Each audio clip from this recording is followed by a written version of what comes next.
el miedo o el temor a decepcionar, y muchas veces que sus luchas las vive solo. Hay un gran porcentaje de los hijos de estas personas que fueron para nosotros unos líderes, héroes en la fe, en el ministerio pastoral, que los hijos no están para nada vinculados con el ministerio. Porque el pastor necesita también apoyo de su liderazgo, de que oren por él.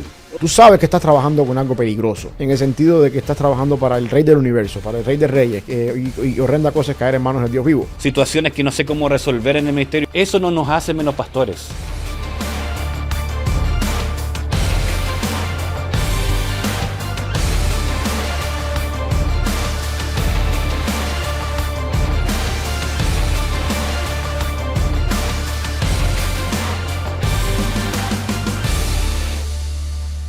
Saludos y bendiciones, ¿cómo está? Oscar González de En Su Misión Ministry. Nuevamente estamos en nuestro podcast en el día de hoy y hoy vamos a hablar de un tema que creo que como pastores, yo pastor joven y como muchos otros pastores también, vamos a poder estar compartiendo juntos en el día de hoy.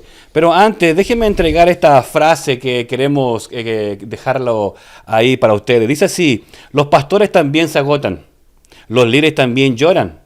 Los servidores también luchan. ¿Quién les da un abrazo invisible? ¿Quién ora por ellos en secreto? Hoy nos acompaña el pastor Samuel García de la iglesia Bellevue en español. Samuel, ¿cómo estás? Un gusto saludarte. Buenos días, mi hermano. Estamos bien, gracias al Señor. Un gozo poder estar acá contigo, también con la audiencia que nos está mirando y poder tocar este tema, que también como pastor joven me identifico mucho en esta idea de poder de alguna manera u otra tener ese abrazo invisible, como tú dices, en el ministerio, y poder de alguna manera también sentir que no estamos solos batallando en el camino del Señor. Gracias por la invitación y esperamos también que sea de bendición todo lo que vamos a hablar hoy para todas aquellas personas que nos están mirando. Amén. Muchísimas gracias por estar con nosotros, de verdad. Va a ser un tema que va a ayudar a muchísimos, ¿verdad? A todos en este tiempo de podcast que vamos a estar hablando del cuidado pastoral, básicamente. Pastor Samuel, cuéntame, ¿cuántos años en el ministerio? Bueno, es una pregunta interesante. Yo empecé el ministerio bien joven. Empecé sobre los 18 años aproximadamente siendo pastor de jóvenes, trabajando mucho con jóvenes, trabajando en el área de lo que es el ministerio local de la iglesia bajo la supervisión del pastor bajo quien yo crecí. Ahí conocí a mi esposa. El próximo año voy a cumplir 40 años, así que eso suman aproximadamente 20 años de experiencia ministerial acumulada entre tiempo sin haber sido ordenado al ministerio, más el tiempo que suma después de haber ordenado al ministerio, aproximadamente unos 20 años en el ministerio pastoral. ¿El próximo año? Sí, más o menos. Lo gracioso, porque mientras tú decías eso, yo ahora el 19 de septiembre, bueno, creo que es hoy, si no me equivoco, cumplo 20 años. Oh, mira, pues ahí estamos, tenemos más o menos el mismo tiempo en el ministerio. Así es, ¿verdad? Y sí, recordando, como tú bien dices, trabajé mucho tiempo en las cárceles en Chile, no como pastor ordenado, pero haciendo también el área ministerial antes de ser ordenado. Y después el Señor nos llama, ¿verdad?, al campo de misiones, y ahí sigue toda la historia que nos tiene hasta el día de hoy aquí, ¿verdad? Por la gracia de Dios. Amén. Bueno, Samuel, cuéntanos un poquito de Bellevue en español. Bueno, Bellevue en español es el ministerio hispano de Bellevue, que bueno, básicamente lo que hacemos es el ala hispana de Bellevue, tratar de alcanzar la comunidad hispana de la ciudad de Memphis y donde quiera que el Señor nos lleve, también por la obra misionera de Bellevue en el mundo entero, específicamente de habla hispana. Y la meta es esa, la meta es convertir, transformar con el poder del evangelio la comunidad hispana de Memphis y poder también de cierta manera crecer en la fe y en el conocimiento del Señor, los que ya estamos en el conocimiento, en lo que es el camino del Señor. Amén. Como ustedes, quizás por ahí ustedes no lo saben, pero Bellevue es una de las iglesias más grandes que tenemos en Memphis, Tennessee. Es muy conocida por el trabajo por muchos años del pastor Adrian Rogers. Hace poco estuvo el pastor Gaines, ¿verdad? Y hoy tenemos un nuevo líder dentro de la iglesia, y nuestro pastor, ¿verdad?, Samuel, está en el área hispana en estos momentos. Así que, de verdad, muchas gracias por estar con nosotros, Pastor Samuel. Como decíamos al principio, tengo 42 años, por si acaso. ya estoy viejo. Ya me duelen los huesos, ya todo, ¿verdad? Sí. Pero como pastores jóvenes, estoy más que seguro que muchos pastores que nos van a ver en el día de hoy llevan mucho más años, tanto en el área de ministerio como también en el área matrimonial. También. Con hijos, con nietos algunos, sí. con muchos altos y bajos en el ministerio. el Evangelio se ha ido viviendo de una manera, no sé si distinta o no, al transcurrir los años, en la manera de pastorear incluso. Sí. Hoy tenemos muchos problemas de salud mental, que antiguamente no se veían. Claro. ¿Cómo tú, en tu experiencia en estos tantos años, o cómo podríamos ayudar a aquellos pastores jóvenes y quizás, no sé si aconsejar a los pastores de más edad, yo creo que no estamos tan cerca de eso, pero ¿quién abraza a aquel que sufre? Sí, mira, eso es una pregunta interesante porque casualmente uno de los retos que nosotros enfrentamos en el ministerio pastoral es tener un equilibrio entre llevar las cargas de mi congregación y al mismo tiempo ser un ser humano, que también como parte de la congregación, como parte de lo que uno enfrenta en el día, tengo mis propias cargas. Y las personas, quizás de una manera negativa o quizás de una manera errónea, ven en el pastor como el hombre espiritual, el líder espiritual, el que se supone que vive lo que predica, el que se supone que está para esforzarme, para alentarme, para ayudarme en el camino de la vida en el momento que voy pasando. Y cuando una persona como pastor se abre y dice, mira, yo también estoy pasando por estos problemas, con problemas de los hijos, problemas en el matrimonio, que son problemas que cualquier persona en la iglesia también pasa. Así es. Uno a veces como pastor tiende un poquito a decir, bueno, si yo comparto estas cosas y me abro así delante de mi congregación con una persona, puedo perder mi credibilidad. Y entonces de alguna manera uno va creando una barrera de protección, por decirlo de alguna forma, donde yo empiezo entonces a aislarme y a vivir una imagen hacia afuera de pastorear la congregación, de poder suplir las necesidades de mi congregación, pero yo necesito también a alguien donde yo pueda descargar o soltar esa tensión que tiene mi propia vida personal como uno más en la congregación también. Y ahí es donde está el reto. La pregunta, ¿cómo una persona puede aliviar todo esto? Una de las cosas que yo considero que es una herramienta importante dentro del ministerio pastoral es esto, amigos que seamos pastores, que sobrellevamos cargas ministeriales, pero que entendemos también el ministerio pastoral como un llamado que Dios nos ha dado, pero aparte de eso también somos seres humanos. Así es. Que podemos ver las cosas desde el punto de vista, yo soy un ser humano que batallo con cosas al igual que mi congregación y necesito de una persona que sea pastor igual que yo, que pueda entenderme no como el pastor que está buscando un consejo pastoral, sino como el amigo, mi compañero de ministerio, donde yo pueda orar con él, hablar con él y recibir un consejo de parte del Señor también. Así que yo creo que la clave está en la comunicación y el compañerismo pastoral. Así es. Y sabe que eso es muy cierto. Nosotros como ministerio damos una conferencia o un taller, mejor dicho, que se llama Cuidado Pastoral, donde mostramos en cómo muchos pastores están dejando el ministerio dentro de los Estados Unidos. Estados Unidos, yo soy de Chile, de Cuba, ¿verdad? Pero muchos años en los Estados Unidos, usted trabajando acá. Pero la idiosincrasia, o no sé cómo decirlo, culturalmente, el país latinoamericano o los latinos la sabemos llevar, si podríamos decirlo de esa manera. Podríamos llorar en nuestro cuarto con nuestra esposa o quizás solo en el carro. Pero Estados Unidos tiene algo diferente, que el peso es distinto. Sí. Y eso ha llevado, ¿verdad?, que como te comentaba en estos talleres que nosotros realizamos, que una de las preguntas es esa, que hacemos pastores, ¿cuántos amigos ustedes tienen? Sí, y ese es el kit del asunto. Yo estoy 100% a favor de una comunidad de pastores en la misma región, y digo la misma región porque cuando estamos ministrando en el mismo lugar hay ciertas cosas que son comunes. Bueno, yo tengo muchos amigos cuando viví en la Florida que sigo teniendo con ellos relaciones, seguimos siendo buenos amigos, pero mi contexto aquí en Memphis, Tennessee es completamente diferente al contexto que tienen ellos en la Florida. Y pudiéramos conversar de algunas cosas que tienen que ver con cosas comunes en el ministerio, que son retos y dificultades que todo el mundo tiene desde el punto de vista pastoral, pero en mi contexto, en las cosas que pasan aquí, esa ayuda no es de mucho beneficio. Entonces uno necesita ese toque físico de personas, de pastores al lado tuyo, que tú sabes que son dignos de confianza, que tú sabes que tú puedes llegar delante de la persona y decirle, mira, estoy batallando en A, B, C, D, los problemas que tengas, ayúdame con esto, ora por mí, por los problemas que sean. Y tú sabes que eso va a quedar en un ambiente de, como dice la palabra, hierro se lima con hierro, y de unos a otros ayudarnos en ese sentido.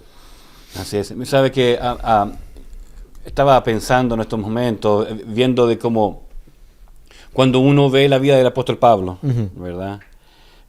Pablo le escribe a los de Filipos que a todo el mundo le gusta esa frase, todo lo puedo en Cristo que me fortalece, ¿verdad? Yo siempre hago una ironía con eso porque lo usamos en eslogan para poder hacer campañas evangelísticas y muchas otras cosas más, pero usamos ese versículo fuera de contexto. Hay una frase por ahí que dice que cuando Pablo dijo esa frase, todo lo puedo en Cristo que me fortalece, no estaba en un gimnasio haciendo cardio. Estaba en una prisión. Exactamente, para allá donde quería llevar. Y es más, la carta de Filipenses se conoce como la carta del gozo. Ajá. Y está animando a la iglesia de Filipos, a los hermanos de Filipos, ¿verdad? A que se gocen con él en sus prisiones, dice Pablo. Y Pablo le está escribiendo. Y en la parte donde dice, todo lo puedo en Cristo que me fortalece, se nos olvida que los versículos anteriores tienen un contexto. Claro. Y ese contexto es donde Pablo entiende de que todo lo puedo en Cristo. La frase es, en Cristo que me fortalece. Porque él sabe vivir con abundancia y con escasez. Exacto. Pero a la misma vez podemos ver nosotros que Pablo, ¿verdad? En 2 Corintios capítulo 11, los versículos 28 y 29, voy a leer solamente esa parte de los versículos, dice, y además de otras cosas, porque para mí este es el currículo del 2 Corintios 11, es el currículum de Pablo. Pablo comienza diciendo literalmente, voy a parafrasear el versículo, ¿verdad? Dice que él fue azotado 40 veces menos uno. Él cruzó ríos, naufragó, ¿verdad? Pero al terminar esa parte del pasaje bíblico, dice, y además de todas otras cosas, lo que sobre mí se agolpa cada día, la preocupación por todas las iglesias. ¿Quién enferma? Dice Pablo. Y yo no enfermo. ¿A quién se le hace tropezar y yo no me indigno? Todos como pastores hemos sufrido alguna vez. Todos como pastores hemos llorado alguna vez. Y podríamos decir, sí, el Señor seca las lágrimas, sí, ¿verdad? El Señor da el aliento. Pero ¿quién está cerca para darte la mano? Sí. Esa es la pregunta ministerialmente hablando, que yo creo que es, como decimos en mi país, el pollo del arroz con pollo. Porque al final del día, uno como cristiano en el ministerio pastoral, uno sabe a lo que se está enfrentando cuando uno decide decirle que sí al Señor. Todos sabemos que entramos en esta carrera y me imagino, yo sé que toda persona fue llamada al ministerio de una manera diferente. No todo el mundo tuvo una salsa ardiendo. Exacto. Todos fuimos llamados de una manera distinta, pero sí en algún momento determinado, si tu llamamiento es genuino, yo creo que todos en algún momento determinado enfrentamos el temor de lo que nos estamos enfrentando. Y parte de ese temor está en la responsabilidad que esto trae y las cargas que uno tiene que llevar en este sentido. Y sobre todas estas cosas, la presión que trae sobre ti este concepto del ministerio. Y ahí es donde entra un papel importante, cómo yo puedo llevar estas cargas con alguien más. El concepto de tener una persona al lado mío que me ayude a caminar, que me esté guiando en el proceso, que me esté alentando, que quizás haya caminado este camino antes que yo, que quizás ya, ahora mismo, por ejemplo, en el caso mío personal, que tengo hijos adolescentes o en la preadolescencia, siempre es importante el consejo de personas que tienen hijos ya fuera del nido, que pueden decirme, yo soy pastor, yo sé lo que significa ser pastor y al mismo tiempo padre de adolescentes. Yo caminé por aquí. Por supuesto, la generación es diferente. No había TikTok, no había lo que hay hoy en día, los retos que hay hoy en día. Pero la palabra es la misma y los consejos son los mismos. Y de alguna manera u otra, el haber caminado por ahí ya es un beneficio para un consejo. Este es el tipo de cosas que uno está buscando cuando ¿dónde encuentro el apoyo? ¿Dónde encuentro el apoyo? Y como tú dices, el Señor seca las lágrimas, por supuesto que seca las lágrimas. La palabra de Dios es suficiente, por supuesto que es suficiente. Pero al mismo tiempo tú te das cuenta en la palabra del Señor que el mismo Pablo, por ejemplo, se goza de haber tenido en su ministerio personas que fueron influyentes para él. Exacto. Y en la segunda carta de Timoteo, que quizás es la última carta que el apóstol Pablo escribe en vida, empieza a mencionar nombres. Y me acuerdo de fulano y tantas personas, de cómo fueron compañeros, colaboradores en el ministerio, que al mismo tiempo trajeron para Pablo un alivio, un alivio en la carga de lo que es el ministerio pastoral. Y eso es lo que yo creo que nosotros tenemos que buscar, esa persona, en el área nuestra en el ministerio. Amén, sí, y eso es muy cierto, Pastor Samuel, sabe que yo creo que todo pastor, independiente si estás comenzando en el ministerio o no, ¿verdad? Si ya llevas tiempo en el ministerio, todos necesitamos a alguien donde poder confiarse, que se podríamos decir de esa manera, donde podamos llorar, compartir nuestras cargas. Hay algo que siempre pasa muchísimo es que muchas veces los pastores se sienten presionados porque a lo mejor tienen un salario. También. Y la congregación piensa que el pastor tiene que estar las 24 horas con el teléfono despierto. Exacto. Pero también la congregación, y quiero dejar esto bien en claro, no queremos que suene mal lo que voy a decir yo, está todo bajo mi responsabilidad, pero el pastor también es esposo, Claro. también es hombre y también es padre. Y creo que, y también, como tú bien lo decías, también tiene sus preocupaciones. Sí. ¿Verdad? ¿Cómo hacemos entender entonces a la congregación que el pastor también necesita esa palmadita en el hombro, decirte, pastor, estoy contigo? Eso yo creo que uno, por supuesto, lo modela haciéndolo, ¿no? Una de las mejores maneras de enseñar a la congregación es modelar para la congregación lo que tú quieres en respuesta a la congregación. Por supuesto, uno no lo hace con el propósito de recibir algo a cambio, pero si tú eres una persona que llegas el domingo a la iglesia y le dices al hermano, mi hermano, estoy orando por ti, Dios te bendiga, esa palmada en la espalda, y eso se convierte en un hábito, eso es contagioso. Eventualmente eso va a ser recíproco. Obviamente, porque te digo, tú no lo quieres para eso. Pero tú mencionabas algo importante ahorita, la idea de las prioridades, ¿no? El pastor es esposo, el pastor es padre, y al mismo tiempo el pastor es una persona que tiene la iglesia también bajo su responsabilidad, cosa que otras personas en la congregación no tienen. Exacto. Y yo creo que eso tiene que estar bien marcado en la vida del pastor. Tú tienes que tener en cuenta, ¿por qué razón te digo esto? Porque ninguna persona en la congregación, el día que tú cometes un error y descuidas a tu familia, a tu esposa, a tus hijos, por las razones del ministerio, y por alguna razón pierdes el ministerio, ninguna persona va a hacer la conexión, pero es que la iglesia nuestra fue demasiado exigente, por culpa de eso pasó esto. Al final van a decir, perdió el ministerio. El día que se te acabe la familia, se te acabó el ministerio. Así es. Por lo tanto, tú tienes que mantener una prioridad, porque de tu familia, de tus hijos, de la forma en la que tú eres pastor aquí, se ve lo otro. Entonces, y ahí es donde está el equilibrio importante que uno tiene que tener por cuestión de lo que representa para mí la credibilidad ministerial. Yo necesito mantener una orden de prioridades y cuidar esa orden de prioridad en mi vida, y para eso, por supuesto, es necesario esta comunidad de personas en la que tú puedas contar y comunicarte. Sí, porque a veces también, y no solamente la iglesia, quizás necesitamos educar también a la congregación en ese lado, pero también el pastor tiene que entender de que el ministerio no es solamente el púlpito y el micrófono. No. Porque, y tengo que confesarlo, y mi esposa está detrás de cámara y ella sabe muy bien de que a veces nosotros los pastores necesitamos o pensamos que tenemos que agarrar la bola, tirarla, correr, agarrar el bate y batearla y sacarla fuera también del estadio. Y muchas veces no es así. No puede ser así. No puede ser así. La parte de la función pastoral, obviamente el ministerio de la predicación de la palabra es, yo diría, una de las prioridades del pastor. Y de hecho, cuando tú vas a Hechos capítulo 6, te das cuenta que la elección de los diáconos fue precisamente por eso. Porque esto es más prioritario que el servicio, y no es que un pastor no sirve ni nada por el estilo, pero esto es prioritario. Porque lo que cambia es el mensaje del evangelio, lo que transforma es el evangelio. Y si esto no se hace, pues no hay nada de lo demás. Y eso es parte, pero no todo es eso. ¿Sabe? No todo es eso. El pastor necesita, por supuesto, también estar cerca de su congregación, conocer su congregación, tener una familia, tener sus hijos, tener su esposa, mantener un matrimonio. Y ahí es donde está el equilibrio, donde para ese equilibrio es importante tener otras personas al lado tuyo que te puedan decir, mira, estás fallando aquí, o mira, ponle un poquito más atención a esta otra área en tu vida. Y uno como ser humano tiene que tener la suficientemente madurez espiritual para entender que la persona que me está diciendo estas cosas, que me está llamando la atención aquí, me está ayudando. Porque uno tiende a veces, cuando la crítica llega o cuando la corrección llega, a veces me dañaron el ego, me dañaron el orgullo, ¿qué se cree que me va a enseñar a mí? Y uno eso es un peligro. Eso es un peligro. Así es. Y lo otro que también tenemos que comprender de que, bueno, tú tienes hijos adolescentes, mis hijos van camino hacia la adolescencia. Y una de mis preguntas de mi hijo es, papá, ¿vas a estar ocupado hoy en la iglesia? Porque también nuestros hijos quieren pasar tiempo con nosotros, claro, quieren jugar con nosotros.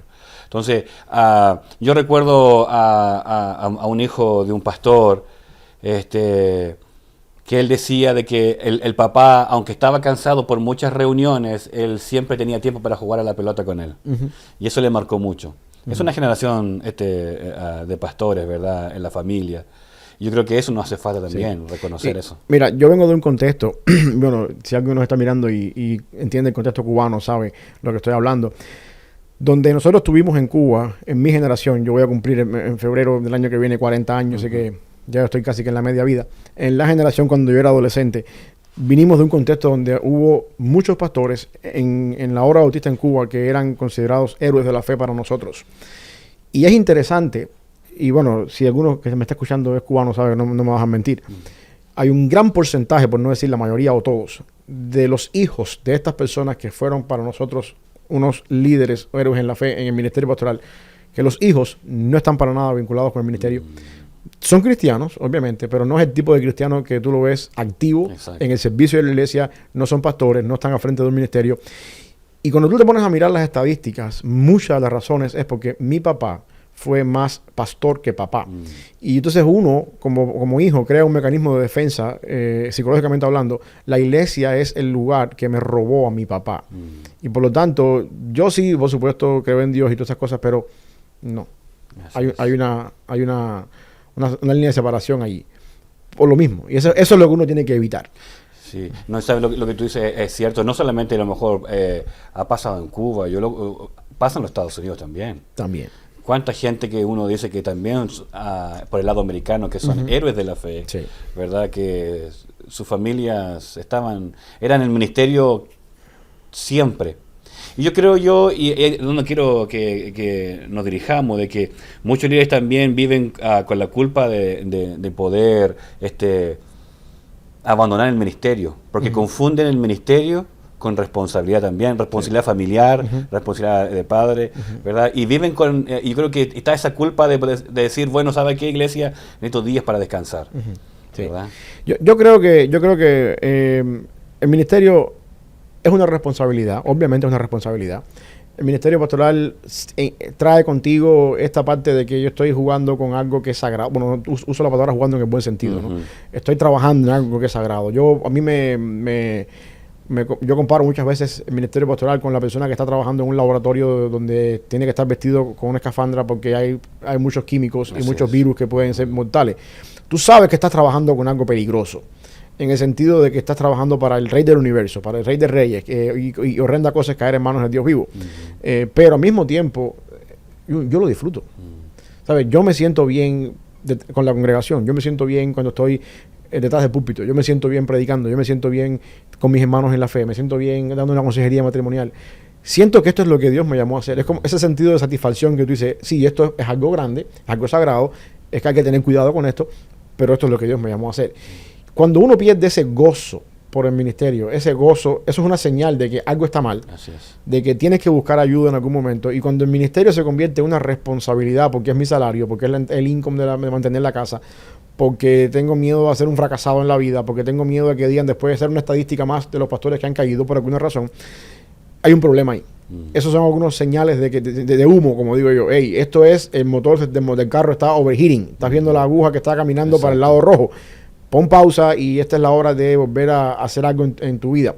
Yo estoy a favor de que los pastores puedan tener durante el año cierta cantidad de tiempo, depende de la iglesia, depende del convenio que tengan con la iglesia y la necesidad de la iglesia, tiempos para vacaciones con su familia, tiempos para salir, para poder desconectar un poquito de la presión ministerial y, recargar las baterías espirituales y volver de nuevo con más énfasis. Porque si tú no tienes cuidado con eso, eventualmente llegas a quemarte en el ministerio. Así es. Sí. Y no solamente aquí uno puede tener ese famoso que aquí en Estados Unidos se dice burnout, pero también muchos de los pastores también tienen miedo a decepcionar en el sentido a la congregación, como tú bien lo decías, es porque sí tienen un salario, es con eso puede llevar el alimento a la mesa, como podríamos decirlo. Entonces el miedo o el temor a decepcionar, ¿verdad? Y muchas veces que sus luchas las vive solo. Exacto.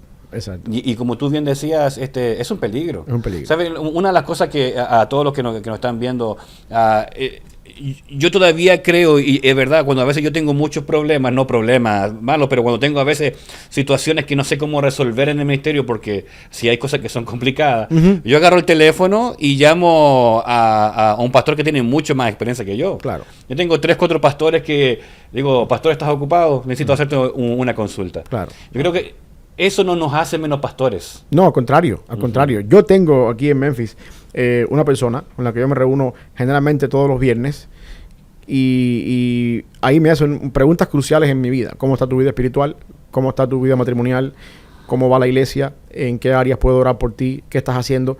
Y él tiene la libertad, yo le he dado la confianza para eso, y lo hemos hecho por más de una década, de corregirme cuando las cosas no van bien y decirme, no, Samuel, aquí estás equivocado, o aquí no es, por así no es. Y eso para mí ha sido una ayuda formidable. Y yo creo que todos los pastores tendríamos que tener a alguien que nos eche la mano en el sentido de alguien que tiene mucho más experiencia en el ministerio, que nos ayude, que nos corrija. A veces como jóvenes somos impulsivos, pensamos que lo sabemos todo. Sí. Otro también, algo importante, pastora, si usted está estudiando alguna maestría y doctorado, no piense de que usted lo sabe todo. Y no piense que los viejitos, ¿verdad? Los que llevan 30 años porque no tienen una maestría o algo, no tienen la sabiduría, a veces tienen mucha mayor sabiduría que nosotros. Sí, y ahí déjame decir algo también con respecto a eso, porque yo creo que eso es algo tú has tocado un tema interesantísimo. El estudio académico, la preparación teológica es una bendición. Es una bendición, pero no es una meta en sí mismo. Y al final del día, sí, tú puedes ser un muy buen exégeta, muy buen teólogo. Y hay algo más en el ministerio pastoral, que es lo que nosotros decimos horas de vuelo, que tú no tienes. Yo conozco muchos pastores que ni siquiera han terminado un bachiller y llevan en el ministerio 30, 40 años, en el ministerio pastoralmente hablando. A lo mejor una persona que está en el seminario exegéticamente, homiléticamente, predica mejor que él. Pero esta persona tiene años de experiencia, una acumulación muy grande. Y esto vale. Yo soy, bueno, tú me conoces, estudiando un doctorado, yo abogo porque todos nosotros los pastores podamos prepararnos lo más que podamos por el beneficio de Dios a que servimos y por las demandas de la cultura en la que tenemos hoy en día. Pero hay ciertas cosas que el ministerio pastoral trae contigo que solamente son un beneficio a paso de los años. Y eso tú tienes que valorarlo en personas que han caminado antes de ti y han llevado una vida antes de ti en ese proceso. O sea, mira, yo sé que son muchos temas que tenemos que hablar de cuidado pastoral. Y ya hemos tocado, ¿verdad?, la parte donde el aislamiento es un peligro muy grande espiritualmente. Por eso que los pastores que, como tú bien decías, que llevan mucho tiempo en el ministerio, o horas de vuelo, como tú decías, podemos aprender muchísimo, aquellos que son jóvenes o aquellos que van en la mitad del camino. Yo recuerdo a un pastor en Chile que una vez me dijo, yo estaba estudiando en el Instituto Bíblico en Chile y estaba bien cerca de la iglesia, bueno, como una cuadra, y me fui caminando y la iglesia estaba abierta, pero no había actividad en sí, y el pastor me ve y me dice, oh, Oscar, ¿cómo estás? Vení. Y me dice, ¿cómo estás? Yo le digo, oh, yo estoy bien, ¿y usted, pastor? Bien. Me dice, ¿cómo van los estudios? Me dice, ahí va, está difícil, pero ahí vamos. ¿Cómo va tu vida? Echándole ganas, le dije. Y él me queda mirando, se sentó al lado mío, agarró su cafecito, le tomó un sorbo y me dijo, Oscar, te voy a dar un consejo, me dice. Continúa, me dice. Todos vivimos en un proceso. Unos están entrando en el proceso, otros van en la mitad del proceso y otros están saliendo del proceso. Los que están saliendo del proceso son los que están partiendo con el Señor. Sí. Es verdad. Y eso es lo que tenemos que aprender en nosotros, ¿verdad? Y la clave del éxito en la vida ministerial no... Déjame ver cómo explico esto sin ser malentendido. Todos anhelamos por ese momento bien, buen siervo y fiel. En lo mucho ha sido poco, entra en el gozo de tu Señor. Todos anhelamos por esas palabras en algún momento determinado de la historia. Y esa es la meta final, ¿no? Pero cuando uno mira la historia de la vida pastoral, la perspectiva pastoral desde el plano terrenal, el éxito no está en terminar bien. El éxito está en la consistencia en cada etapa de la vida. Independientemente de que todos vamos a llegar algún día a escuchar esas palabras del Señor. Y esa es la meta final. Pero ¿cómo yo me mantengo un día a la vez? Un día a la vez. Y no solamente cómo mantengo yo un día a la vez, sino como tú bien decías, la consistencia, porque Pablo dice, yo sé vivir. O sea, la fe de Pablo no dependía si había abundancia o si había escasez. Exacto. Era parejo. Exacto, es que la fe no está en las circunstancias que uno tiene del lado acá. La fe está en el Dios que me llamó. Y ese Dios no cambia. Por lo tanto, mis circunstancias cambian, pero mi fe está en un Dios que no cambia. Y yo puedo, en ese sentido, irme por encima de lo que estoy viviendo en este momento, que mañana puede ser diferente al día de hoy. Pero mi Dios es el mismo. Y las promesas son las mismas. Y el plan de salvación es el mismo. Y la meta final es la misma. Entonces, ahí es donde está la perspectiva, yo diría, espiritual del ministerio. Sí. Miren, de verdad nos sentimos gozosos, ¿verdad?, con este tiempo. juntos, pero hay un pasaje bíblico que me gustaría poder leer, dice Gálatas capítulo 6, versículo 2, sobrellevad los unos las cargas de los otros, incumplid así la ley de Cristo. Uh-huh. Sobrellevar las cargas, dice. Sí. Es mi responsabilidad, sobre todo si tenemos pastores en la misma ciudad, es mi responsabilidad, saber cómo vas tú, saber cómo va tu ministerio, cómo va tu familia, que tú sepas que yo estoy disponible para lo que tú puedas necesitar, que yo estoy acá, que yo tengo una congregación que se reúne en una localidad diferente, tú estás en otro lugar diferente, pero al final del día nosotros somos hermanos en Cristo. Uh-huh. Y eso es lo que implica sobrellevar las cargas los unos de los otros. Por eso es que hace falta lo que yo le llamo retiros pastorales, o le hace falta no sé, una vez al mes, 2 veces, depende cómo sea la agenda. Vámonos a un Starbucks, tomémonos un café, oremos unos por los otros. Tratemos de mantener siempre esa carga en el ministerio, saber que hay un equipo que nos ayudamos unos a otros. Eso es fundamental. Sí, por eso que la congregación también tiene la responsabilidad activa de levantarle las manos a quien les guía. Exacto. Porque el pastor necesita también apoyo de su liderazgo, sí, de que oren por él. Hay una ilustración que yo aprendí hace tiempo de un pastor, ya está en la presencia del Señor, que fue muy influyente para mí. Él decía, la vida del pastor, cuando un pastor entra en el ministerio o cuando entra a una nueva congregación que le llaman de pastor, es muy parecido, decía él, a la semana final de Cristo, entre la entrada triunfal al momento de la crucifixión. Él decía, cuando el pastor viene nuevo, todo el mundo, bendito es el que viene en el nombre del Señor. Así es. Como la entrada triunfal. Ajá. Y tiran palmas en el piso y tú sabes, tú vas montado en el pollino. Sí. Y después empiezas tú a ver cosas en la iglesia, a decir cosas en el púlpito, que la gente empieza como que ya no tanto. Y al final, al cabo de los años, terminas con un porcentaje de la congregación, crucifícale. Uh-huh. Y en el peor de los casos la historia termina mal.